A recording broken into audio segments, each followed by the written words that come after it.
Good morning.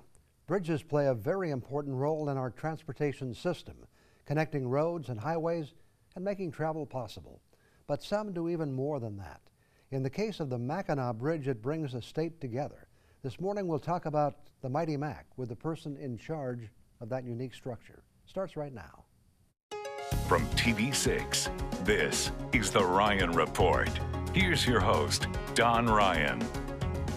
Well, the Mackinac Bridge Authority is an independent agency of the state of Michigan that operates the Mackinac Bridge. The authority's mission is to maintain the bridge as a self-supporting facility.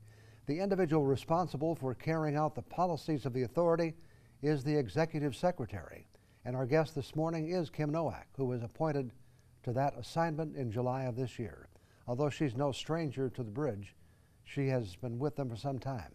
Kim, thank you for joining us this morning on the Ryan Report. You're very welcome. My pleasure to be here. Nice to have you with us. I understand you're a native Michigander? Yeah, I was born in Grand Rapids, Michigan. Yeah. Okay. And you went to Michigan Tech? I did go to Michigan Tech. Yep. So I love this area up in this northern part of the woods. When did you decide that you wanted to be an engineer? Late in high school. I think my teachers led me down that pathway. Was there anything particular that took you in that direction?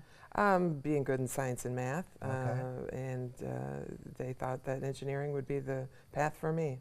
And before joining the staff of the Mackinac Bridge, you did some other assignments for the Michigan Department of Transportation. That's right. I was hired by MDOT right out of college and worked quite a few different places around the state in different areas, construction, design, traffic and safety, and learned a lot of things before I got the job at the bridge. And you became the chief engineer on the bridge, and you held that assignment for quite some time. When did you start that assignment? Yeah, I started that in 2002. So up until just this past summer, I was the chief engineer. So okay, and you took on this new assignment in July of this year. That's right. Yeah. Okay. Just a few thoughts about the authority. It's a 7-member board appointed by the governor, right? That's right. And one of those members is the director of MDOT. That makes up the 7 members. So 6 appointed, and then the director of MDOT. Okay. And how often do they meet? We meet about quarterly. Okay. Yeah. And you just had a meeting in Marquette. Anything unusual in that agenda? No, nothing unusual. Our typical giving information to the board and discussing our financial situation and traffic situation and projects that are going on. You know, you're responsible for something that's more than just a bridge. You know, you're responsible for something that really connects the state of Michigan. I assume you don't take that responsibility lightly. Oh, not at all. It's a wonderful job, and it's a lot. You're right. It's a lot more than just taking care of the bridge. It's an icon. It's beloved by Michigan citizens and others, and so we don't take that lightly. And we're not going to go into too much of the history, but you know, looking at it, do you look at it as an engineer still as being kind of a marvel that it was constructed? Definitely. When I come to work and come down the hill there and see that bridge looming up over the straits and the freighters going through, it is a marvel, connecting the 2 peninsulas and being in such good condition. And 5 people actually died in the construction of that bridge. Yep, that's right. And for those times, for a $100 million project, that was an excellent safety record, right. Believe it or not, back in those days. Yeah, it's kind of a different approach to that. It is a now. different, yeah. One of the interesting facts I picked up in reading on the internet is that the center span of the bridge can move 35 feet in either direction. For a non-engineer like me, that's amazing and a little scary, actually. But well, you don't have to be scared. It was designed to move that way, and it would only be that way if it were like 100-mile-an-hour sustained wind. So it wouldn't move that much normally. Okay. What's the major challenge you face as you keep this bridge operating as it should? What's the major challenge you face each day? Well, each year, you know, we get a list of maintenance items to work on, and then our season is so short. We only have a few months of decent weather to work on those maintenance items. So if we could have a magic wand to get a few more months of summer out of it, that would be wonderful for us, because you know, we can't work in the wintertime out there. And I was thinking, you know, often as we travel, you know, and other bridges are being repaired, there'll be a detour, or there'll be you know, kind of a temporary situation, but you don't have that option, do you? No, we don't have that option, but we're happy we have the 4 lanes of traffic, because we can take away a lane for construction and still have traffic flowing through there. Okay. I know one of the big projects you have now is painting those towers. That's a huge project, isn't it? Yeah, it was broken into two projects. We finished the north tower. We're working on the south tower now, and we're halfway through that project, and this time next year we'll be all done with it. How tall are those towers? Well, they're 552 feet above the lake. And I understand you're taking them right down to bare metal. So Right, the entire outside down to bare metal, and then portions of the inside also. And I understand one of the contractors working on it received an award for Yeah. something they developed for this project? Yeah, they developed a unique platform that rides up and down the tower on cables, and it makes it way more efficient for them to do their work. And they got an award from the Structural Engineering Association in Illinois for a neighboring state project. So the platform was designed by Ruby Associates, Michigan company, and built by Moran Iron Works, which is right near us in Onaway. So all Michigan contractors and workers, and we're happy they got that award. So you have one tower done. Yes. And working on the second one. How long will it take to do a whole tower? How many seasons? 2 years. 2 We years. we have 2 years, and that's turned out to be pretty good for the north tower. So they're using the same contractor was actually the low bidder on the south tower, so that added some efficiency because they knew what they were doing. Okay. Do you have other major maintenance projects coming up in the future? Well, when we finish that tower, it'll be the kind of the end of our big painting work that we've been doing for many, many years since the late 90s. So that'll finish up the painting projects where we're taking the old lead paint off, putting new zinc-based paint on. And then redecking project is slated for a few years out into the future. So we're looking forward to start planning on those projects. Okay, we'll have some more questions for you in just a couple of minutes.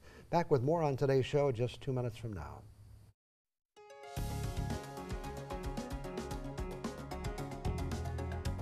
Our guest this morning is Kim Nowak. Kim is the Executive Secretary of the Mackinac Bridge Authority, which really means she's the person in charge of the bridge. Is there ever a time when some maintenance isn't going on the bridge? You know, we often, as we travel across, it looks like something's happening. Well, in the summertime, that's very true. Anytime there's a decent weather day, we are out there working on maintenance, even on the weekends. We have to squeeze out every bit of good weather that we can to do our work, but we can't do it in the wintertime. So like right now, we're on a shortened schedule where we're just taking care of plowing snow and getting traffic across the bridge. Okay. What, now all of the costs of operating the bridge and maintaining it are paid for through the tolls, correct? That's right. We don't get any state funding or federal funding, so everything we do on the bridge is paid for by the toll money. And so far, is that working out okay? Oh yeah, it is working out very well, yep. We're able to manage our piggy bank, and we look forward 20 years, maintain a 20-year rolling plan to plug in those big projects, make sure we have enough money to cover those. So you don't see any fare increases coming in the future? Well, we did a few years ago, and we have there were several of them in the package of toll increases, and there's one more possible toll increase, but so far that is out in the future and hasn't been discussed a whole lot yet. Now this may be a really naive question, but I'm not an engineer. You know, does the bridge ever reach a point where it wears out? I mean, can you continuously maintain everything? Well, that's a good question. If we were to stop all funding and stop our maintenance, then I could probably put a date on that when it would wear out. But we're continually maintaining it. There's parts of the bridge that are 62 years old. Parts of it are a week or two old that we just put in a week or two ago. So as long as we keep the funding going and keep that maintenance work, we can go well into the future. Okay, but does it wear out eventually? Well, and we're replacing those parts that do wear out, so Okay. as long as we can keep at it. I'm thinking of those parts in the ground, the concrete and all Well, we inspect those every Okay. 5 years, and they're just not going anywhere. It's just Okay. doing its job down there. that. Okay.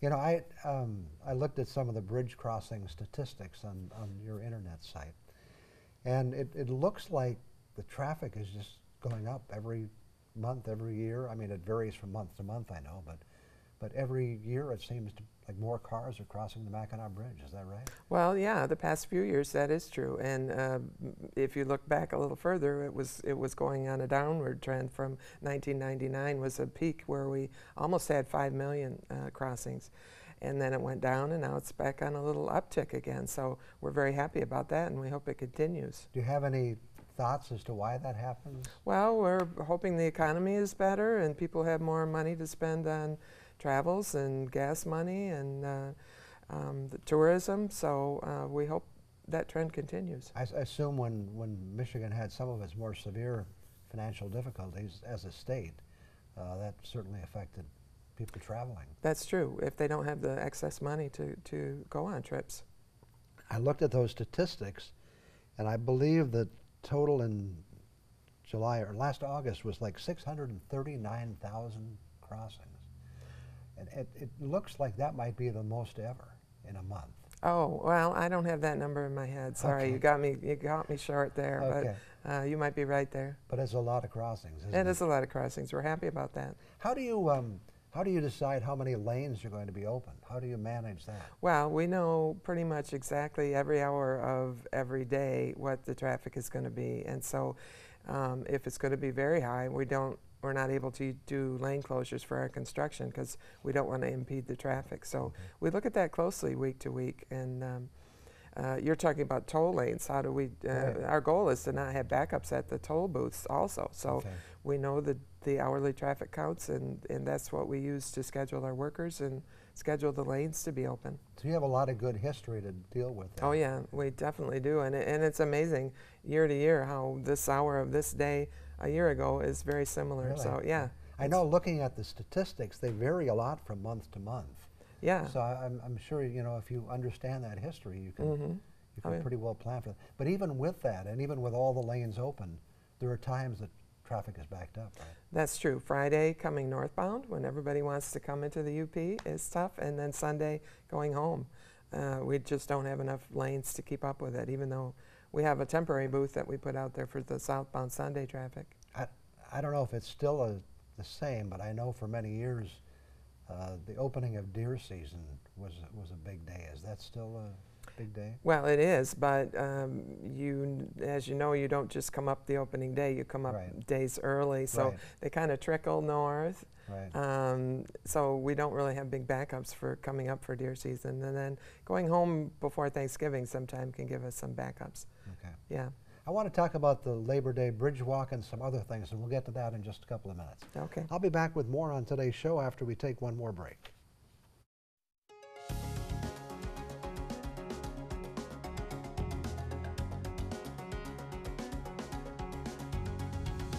Again, our guest this morning is Kim Nowak, the Executive Secretary of the Mackinac Bridge Authority. Let's talk about the Labor Day Bridge Walk. And I looked at the history a little bit, and I guess I kind of knew this, but it actually goes back almost to the beginning of the bridge. Yeah, it does. People have been enjoying that one day that they can walk across the bridge for a long time. And you had to make some changes recently. Why did that come about? Well, we had to make some changes where we didn't allow private vehicles to be on the bridge at the same time that we had the walkers on the bridge. So that was the first change we made a few years ago.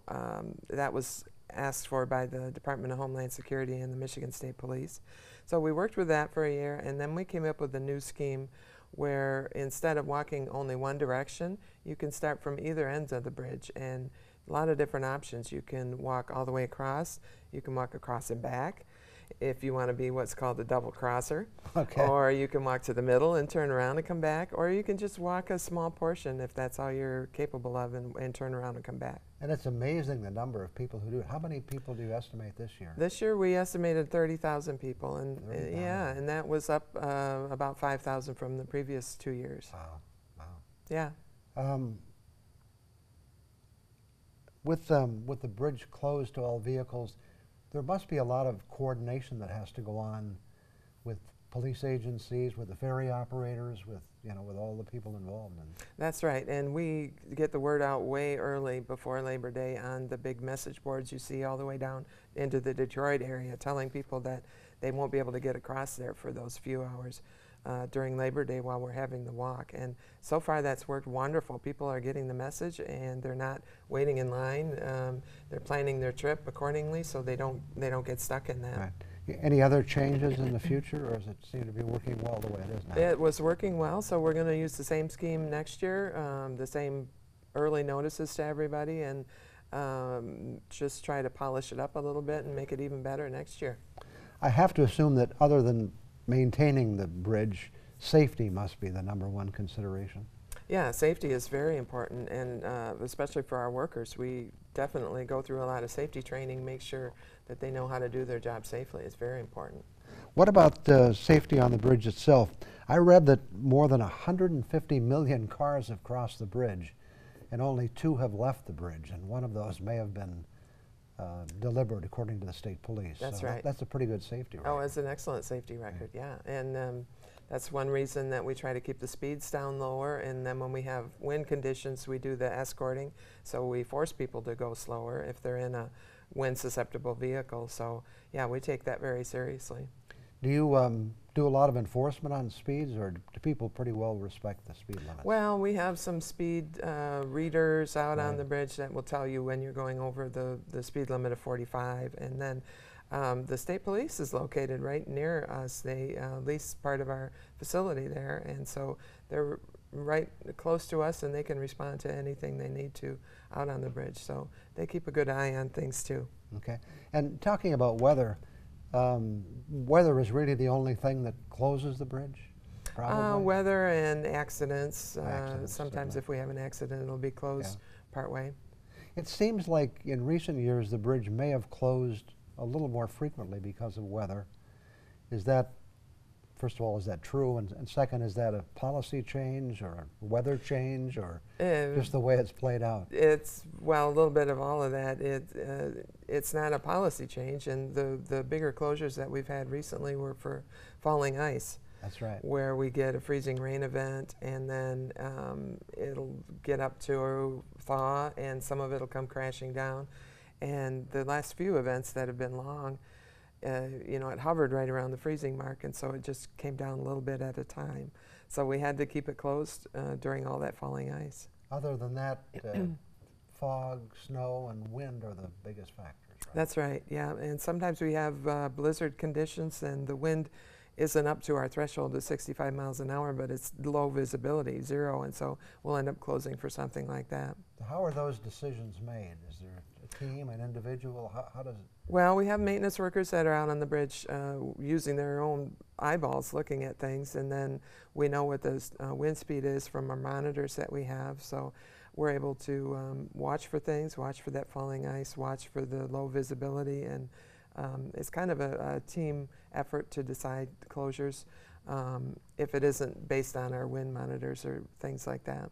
And the Mackinac Bridge is still one of the longest suspension bridges in the world, I believe. It is, and especially if you don't look at just between the towers. If you look at the full suspended length, we're up in the top 10 of the full suspended length. Yeah. Do you get people from other countries or the other areas coming to check out the bridge? We do, yeah, and yeah, we do.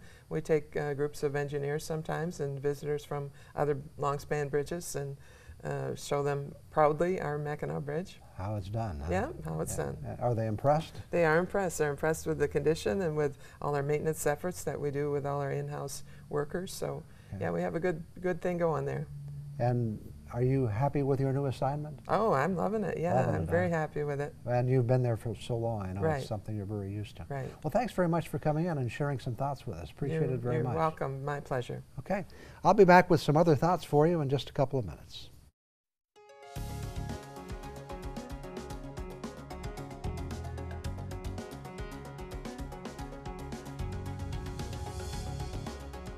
Well, here's something you may not have thought about. You know, Michigan became a state in 1837.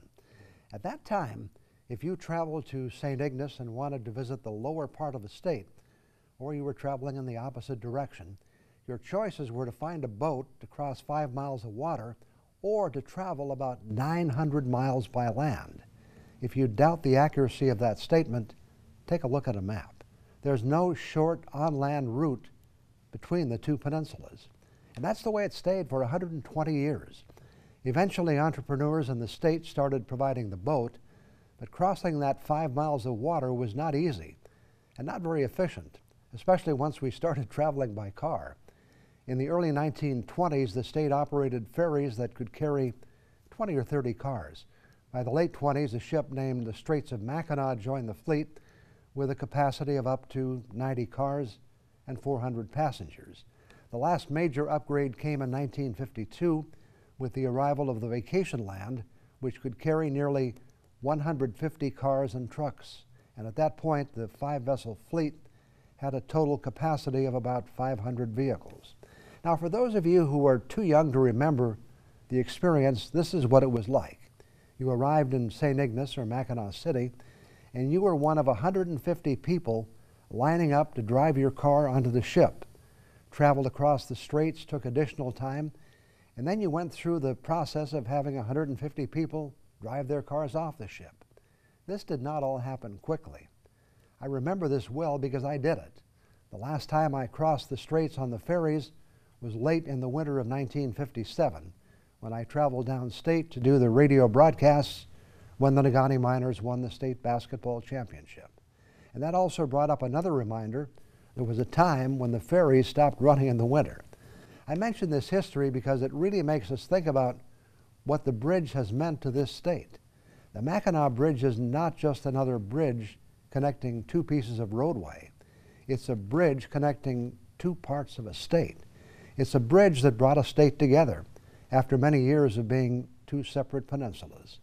It's not that people didn't recognize the need for a better way to travel between the two peninsulas. Ideas were put forth back in the 1800s, although at first they were just kind of pipe dreams. Over the years there were many studies, but none proved feasible until 1950, when legislation was enacted that led to an acceptable plan, and construction of the bridge was formally announced in 1954. It opened on November 1st, 1957, and celebrated its 67th birthday earlier this month. So today, the bridge is pretty much taken for granted. There are fewer of us each year who remember there was a time when there was no bridge. So the next time you drive across Mighty Mac, remember, it wasn't always there. I'll be back in a minute. We are about out of time for another Sunday. Remember, you can also see our show each week at UpperMichiganSource.com. Thanks to Kim Nowak for being here today to talk about Michigan's iconic Mackinac Bridge. And thank you for joining us. Hope to see you again next Sunday morning.